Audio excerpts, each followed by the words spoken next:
bem-vindos a mais um vídeo com Laudemir Ramos. E nesta semana em que celebramos a padroeira do Brasil, Nossa Senhora Aparecida, eu não poderia trazer outro tema senão a respeito da nossa mãe, nossa padroeira, a Virgem Maria, sob o título de Nossa Senhora Aparecida. São inúmeras as acusações, desrespeitos, agressões, mentiras, comentários preconceituosos a respeito da Mãe de Jesus, da Virgem Maria, sobre o título de Aparecida, em cima dos meus vídeos em que eu trago Nossa Senhora Aparecida aqui no canal. Eu tenho muitos vídeos, vários vídeos aqui no canal, onde eu falo sobre Nossa Senhora e com eles eu tenho uma enxurrada de comentários, um mais absurdo que o outro, e hoje eu vim responder alguns destes comentários. No passado eu tinha estes comentários guardados, pois já pretendia gravar este vídeo, mas hoje eu já não tenho mais. Normalmente eu não aceito esse tipo de comentário no canal, mas estão aqui em minha cabeça aqueles que são mais frequentes. A maioria dos comentários cita alguns trechos bíblicos, como Êxodo capítulo 20, Salmo 115, Deuteronômio capítulo 5 e assim por diante, mas também existem alguns absurdos tremendos. Para esclarecer, vamos começar lendo um trecho bíblico aqui da minha Bíblia Sagrada. O trecho é do Salmo 115, ou também em algumas versões do Salmo 113. O nosso Deus está no céu e faz tudo o que deseja. Os ídolos deles são prata e ouro, obra de mãos humanas. Tem boca, mas não falam. Tem olhos, mas não veem. Tem ouvidos, mas não ouvem. Tem nariz, mas não cheiram. Tem mãos, mas não tocam. Tem pés, mas não andam. Não há um murmúrio em sua garganta. Os que os fazem ficam como eles, todos aqueles que neles confiam. Ou seja, quem adorar estes ídolos que não falam, não andam, não murmuram, ficarão inanimados como eles. Meu Deus do céu!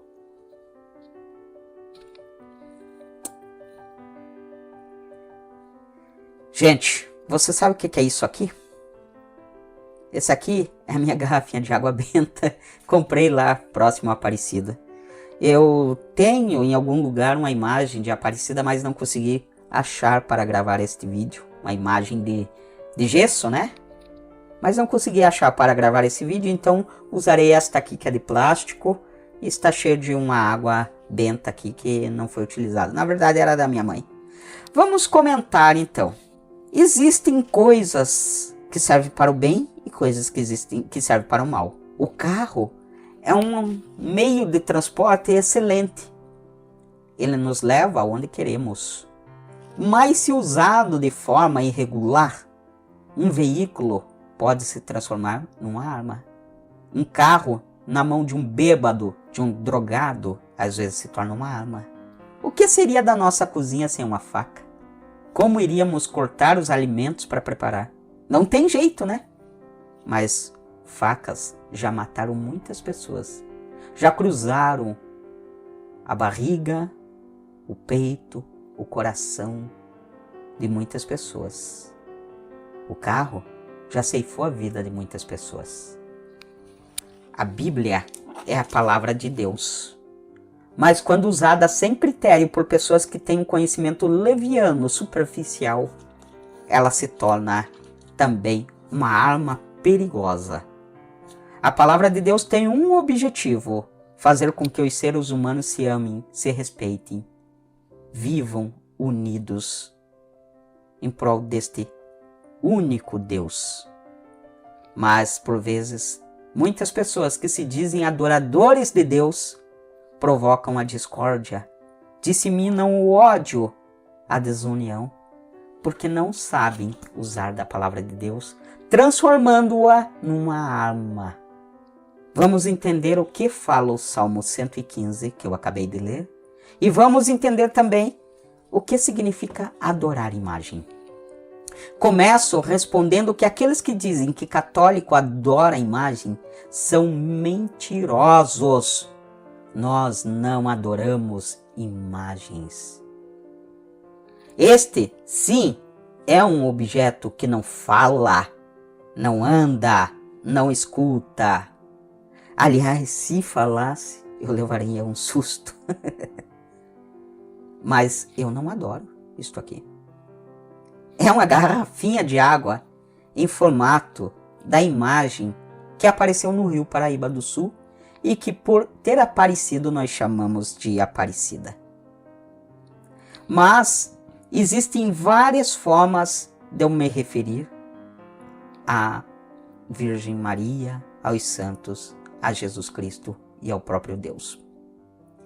Se eu falar de Jesus neste momento, lembre-se de Jesus, por favor. Mesmo sem eu ter uma imagem, mesmo sem eu apresentar uma imagem de Jesus para você, neste momento em sua cabecinha você imaginou Jesus. Você construiu em sua mente uma imagem de Jesus. Se eu falar de Santo Antônio, se eu falar de Santa Rita, se eu falar daquela que vai ser santa, vai ser canonizada agora no próximo domingo, Irmã Dulce, você vai logo lembrar da Irmã Dulce.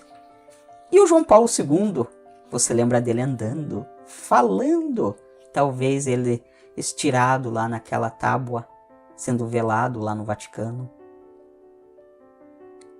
Sua mãe, seu pai. Tá lembrado? Você constrói imagens em sua cabeça. E por que você constrói imagens em sua cabeça? Porque existe uma imagem, existe algo visível. E é esta a finalidade da imagem aqui. É apenas ajudar a gente a lembrar da mãe de Jesus. Nada além disso. É mentiroso quem diz que a gente adora a imagem. Mas olhando para a imagem, nos ajuda a lembrar que Jesus teve uma mãe. Ela é nosso ídolo? Não, ela é a mãe de Jesus. Não adoramos ídolo, veneramos, admiramos, tomamos como exemplo a mãe de Jesus. Apenas isso. Preste atenção. Tomamos como exemplo a mãe de Jesus. Admiramos a mãe de Jesus. Por quê? Por ter sido e ser a mãe do nosso Deus. Se você discorda que Maria é a mãe de Deus, você está abolindo a Santíssima Trindade. Discordar, dizer que Maria é a mãe de Jesus e não de Deus, é dizer que Jesus, é negar a divindade de Jesus, é dizer que Jesus não é Deus. E sabemos nós que pelo mistério da Santíssima Trindade temos um único Deus que se apresenta em 3 pessoas, na pessoa do Pai, do Filho e do Espírito Santo.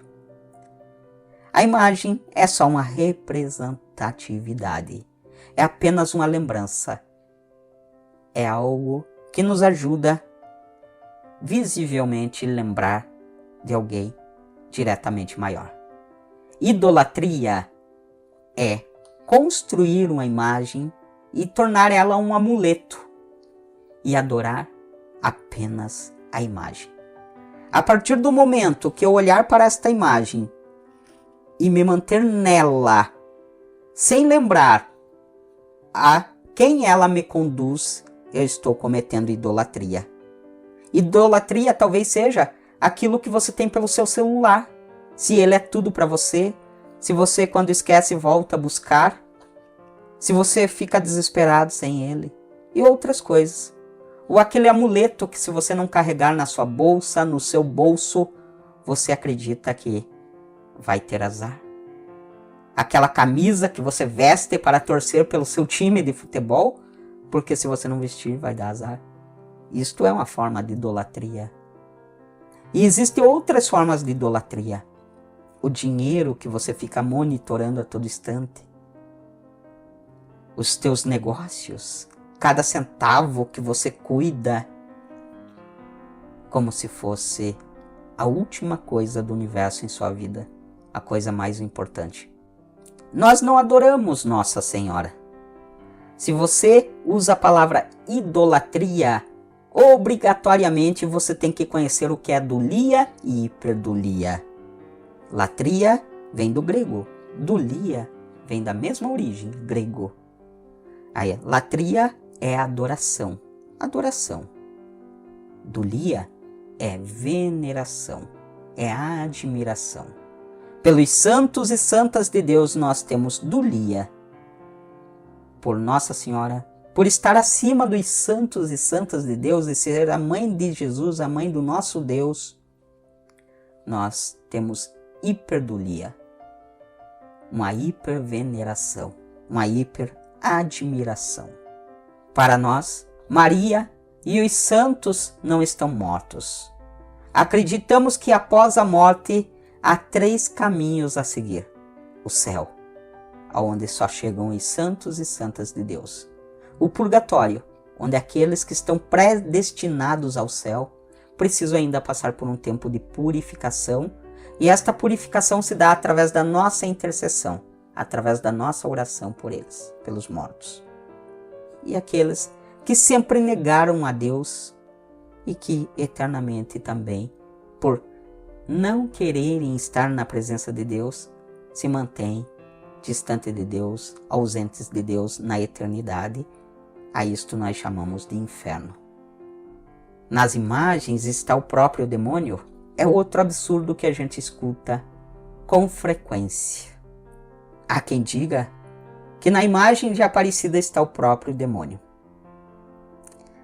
Será que o demônio iria trabalhar para nos aproximar de Deus? Porque é justamente isto que Maria faz. Neste 12 de outubro, celebramos Nossa Senhora Aparecida. E Nossa Senhora Aparecida é celebrada através da celebração da palavra e da Eucaristia, através da Santa Missa. Na maioria das igrejas do Brasil teremos 2, 3 missas neste próximo dia 12 de outubro.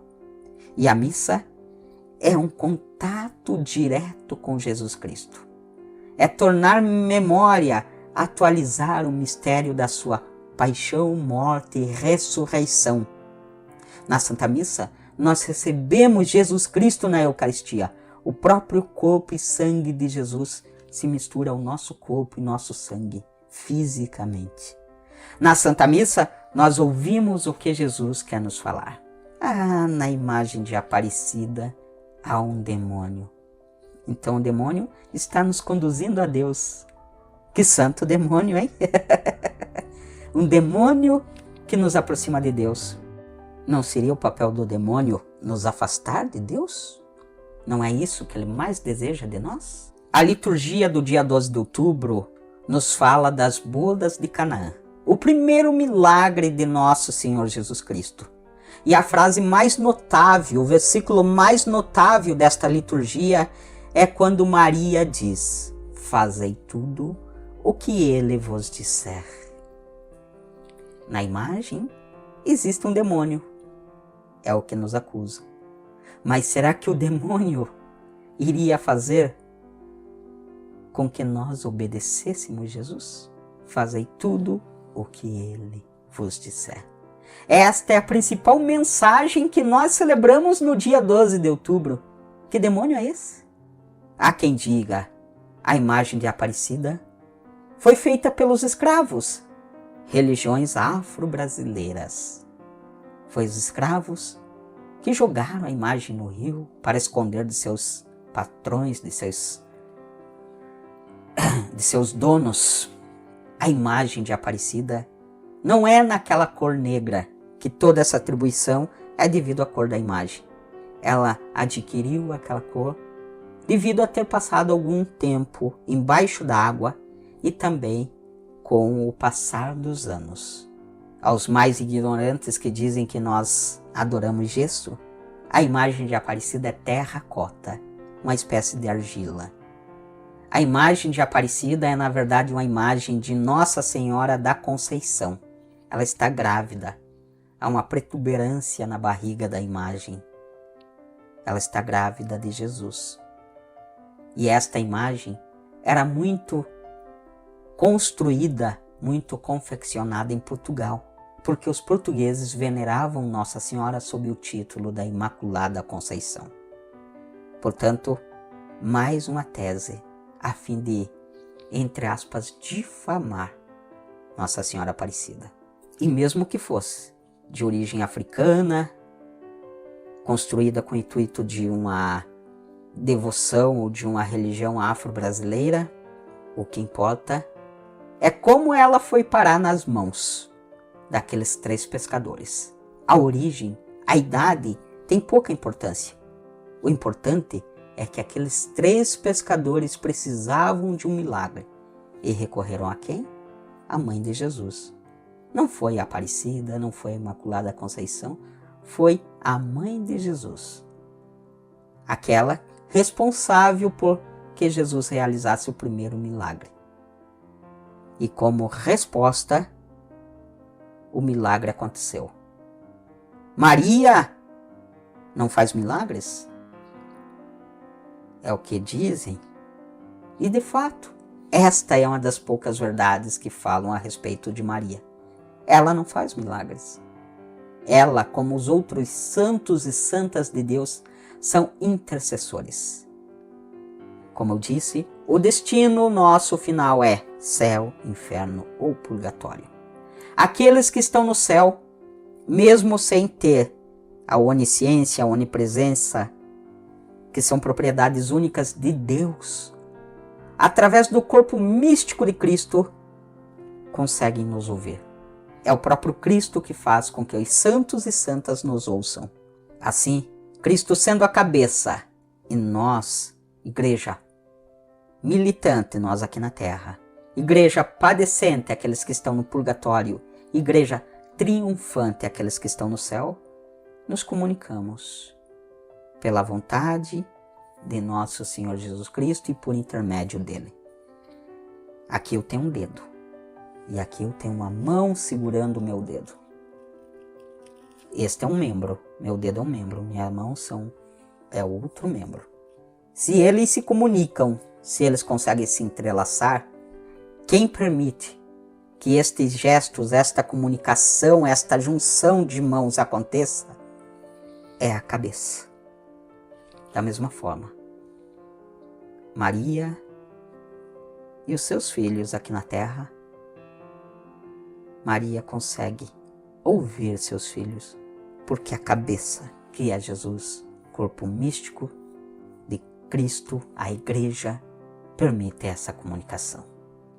E Maria, olhando o que o filho precisa, o que o seu filho precisa aqui na terra, intercede a seu Filho do céu, Jesus Cristo. E a ele quem realiza o milagre. E foi ele quem deu a resposta àqueles pescadores, e mais do que responder, quis deixar um sinal visível, um símbolo do poder intercessor da mãe. Este símbolo chama-se imagem de Aparecida. Aproveitando-se deste momento, deste símbolo, eu respondo outra acusação. Maria não era negra, Maria não era deste jeito, o rosto de Maria não é este. De fato, nós não conhecemos o rosto de Maria. Nós não conhecemos nem mesmo o rosto de Jesus. A verdadeira face, o verdadeiro aspecto físico de Jesus, de São José e de Maria é desconhecido. Aquela Maria branca de olhos azuis, rosto juvenil, é uma criação europeia, porque se assemelha a eles. Porque a imagem não é um autorretrato, é apenas um simbolismo, um símbolo que nos remete a lembrar de que existe uma mãe que trouxe a salvação ao mundo. E esta mãe foi acolhida pelo Filho, foi acolhida por Deus e permanece até hoje, acolhendo e mostrando a Jesus as necessidades dos filhos seus. Jesus nos entrega a Maria como mãe. Cabe a nós acolhermos em nossa casa, em nosso coração, e saber que, como mãe, ela está sempre atenta às necessidades do filho.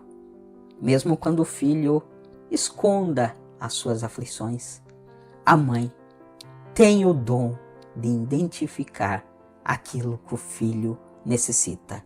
A mãe sempre percebe que algo está errado com o filho. E como intercessora, assim como nas bodas de Caná, nem precisa muitas vezes a gente revelar nossas necessidades, nossas aflições. Ela passa na frente as nossas necessidades e chega ao filho e diz: ei, eles não têm mais vinho. O vinho significa alegria. Sempre que a palavra vinho surge na Bíblia, vinho é símbolo da alegria. E Maria é aquela responsável por nos dar a alegria de ser filho dela, irmãos adotivos de Jesus. Maria é aquela que nos lembra que a partir do momento que a gente fazer o que Ele nos disser, o que Jesus nos diz, nós alcançaremos a graça de estar com Ele no céu. Este é o papel de Maria: interceder e nos encaminhar para junto do seu Filho Jesus, para a santidade, para a glória celeste. Ao olhar para a imagem de Aparecida, lembramos que nós temos uma mãe. Lembramos que esta mãe tem um filho e que este filho é todo poderoso. Ofender a Aparecida é ofender a minha mãe. Ofender a Aparecida é ofender a mãe de Jesus. E qual filho se alegra com a ofensa à sua mãe? Que a Virgem Maria te proteja e interceda por ti junto a Jesus.